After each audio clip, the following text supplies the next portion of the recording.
अस्सलाम वालेकुम नाज़रीन। अफ़गानिस्तान के हवाले से बड़ी अहम डेवलपमेंट है और इस हवाले से आज हम बातचीत करेंगे, जहाँ एक तरफ अफ़गानिस्तान में कशीदगी दिन ब दिन बढ़ती जा रही है। तालिबान पेशकदमी कर रहे हैं अहम चौकियों पर, अहम सरहदी चौकियों पर तालिबान का कब्ज़ा है। 80 से 90% तक तालिबान का क्लेम है कि उनका अफ़गानिस्तान की सरज़मीन पर इस वक्त कंट्रोल हो चुका है। काबुल के हवाले से उनकी पेशकदमी जारी है, लेकिन अभी तक काबुल के अंदर जो है कि तसादुम या फसादात या कशीदगी की इतलात नहीं मिली हैं। वहाँ पे अफ़गान हुकूमत जो है कि सिक्योरिटी फोर्सेस का अभी तक कंट्रोल है और तालिबान का इरादा भी नहीं है कि अभी फ़िलहाल काबुल के ऊपर चढ़ाई की जाए, वहाँ पे कब्ज़ा किया जाए। इससे पहले वो काबुल इंतज़ामिया के साथ बातचीत करने के लिए भी तैयार हैं और उनका कहना यही है कि काबुल की जो हुकूमत है, इंतज़ाम है, वो उनके हवाले किया जाए, क्योंकि 9/11 से पहले उनकी हुकूमत थी और उनसे हुकूमत छीनी गई थी। तो अब उनको हुकूमत मिलेगी तो उसके बाद फिर अबूरी सेटअप बनेगा और उसके नतीजे में फिर आगे का जो भी सियासी लाएअमल होगा। लेकिन इस दौरान पाकिस्तान ने एक अहम एक कदम उठाया है और अफ़गानिस्तान के हवाले से अमन कॉन्फ्रेंस जो है इस्लामाबाद में तलब की है। इस सिलसिले में तमाम जो अफ़गान सियासी मुतहारिब ग्रुप हैं उनसे भी रब्ता किया गया है, अफ़गान हुकूमत से भी रब्ता किया गया है और जो मुख्तलिफ़ सियासी ग्रुप हैं जो अफ़गानिस्तान के अंदर असर रसूख रखते हैं उनसे भी रब्ता किया गया है। और तकरीबन तमाम फ़रीक़ैन ने पाकिस्तानी हुकूमत को यकीन दहानी कराई है कि वो इस कॉन्फ्रेंस में शिरकत करेंगे। ये कॉन्फ्रेंस 17, 18 और 19 जुलाई को इस्लामाबाद में होगी। अगले 3 दिनों के दौरान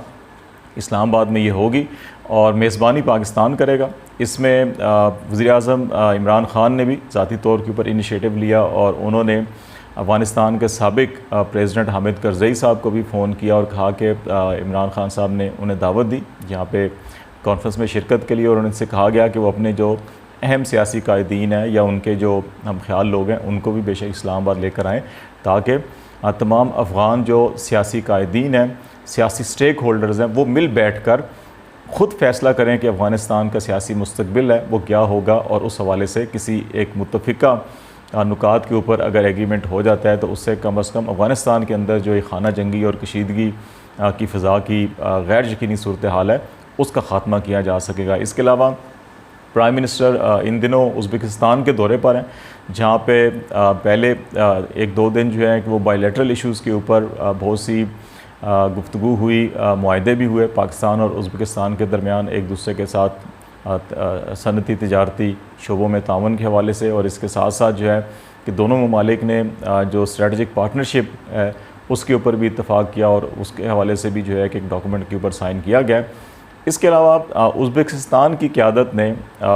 एक रीजनल कनेक्टिविटी कॉन्फ्रेंस का इनेकाद भी किया है ताशकंद में और इसका जो बेसिक मकसद है वो यही है कि जो सेंट्रल एशिया और साउथ एशिया की जो इलाकाई कनेक्टिविटी है, तिजारती और इक़्तिसादी तल्लुकात को प्रमोट देने के हवाले से उसमें जो चैलेंजेस हैं और जो मौक़े हैं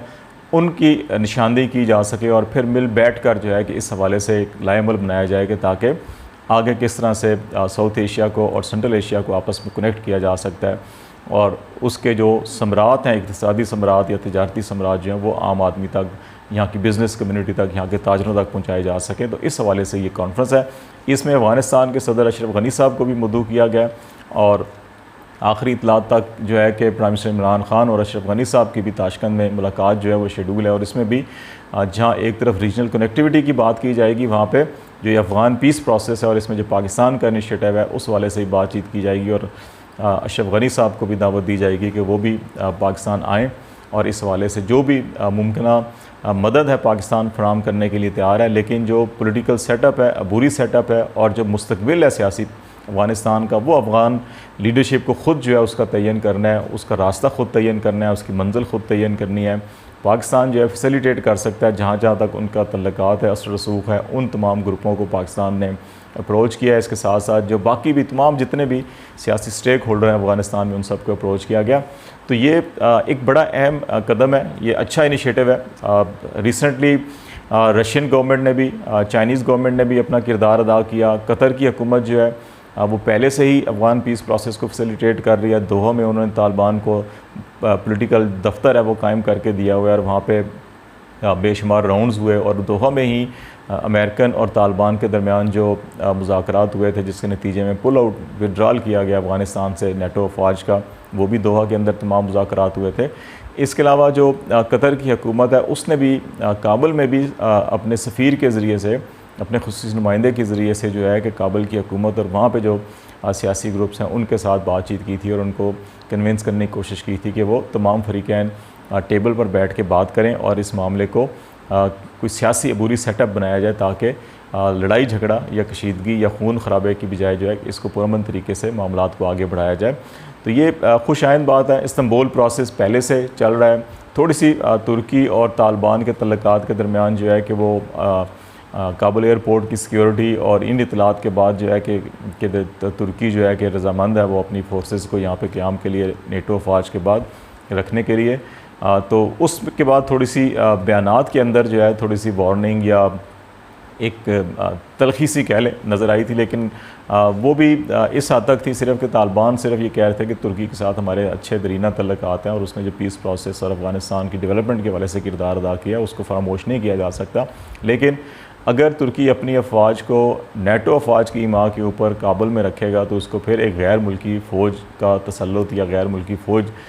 गासिब फ़ौज तस्वर किया जाएगा और फिर उसके ख़िलाफ़ वही कार्रवाई की जाएगी जो इस किस्म की फ़ौज के ख़िलाफ़ किए जाते हैं। तो उस वजह से थोड़ा सा एक तनाव देखा जा रहा था, लेकिन अभी उम्मीद यही है कि तमाम जो अहम ममालिक हैं ख़ित्ते के वो अपना किरदार अदा कर रहे हैं और ये जो कॉन्फ्रेंस है ये एक उम्मीद की किरण है कि इसमें 3 दिन ये तमाम अफ़गान लीडरशिप को मौका मिलेगा मिल बैठने का, एक दूसरे के तमाम जो तहफ़्फ़ुज़ात हैं, ख़दशात हैं और ख़यालात हैं वो सुनने का मौका मिलेगा। और हमारी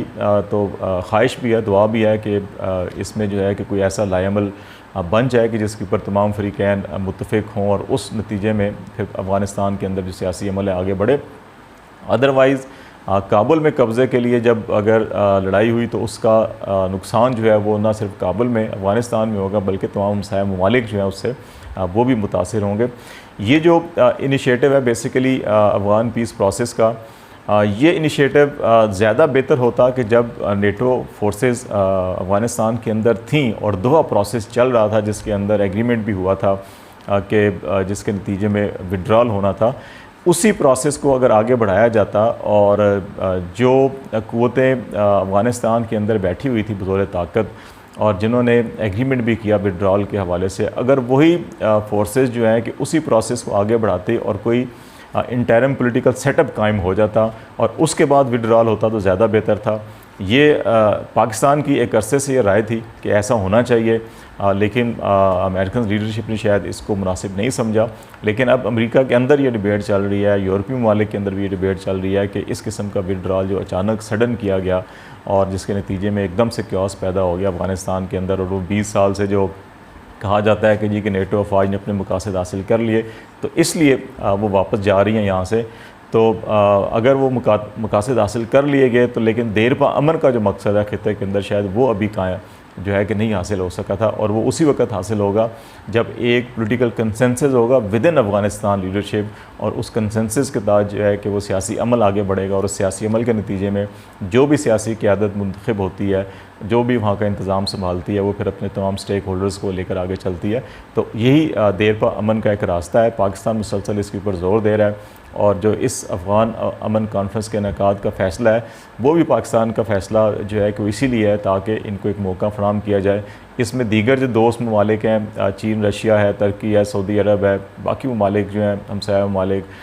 वो भी इस पीस इनिशिएटिव को जो है सपोर्ट कर रहे हैं।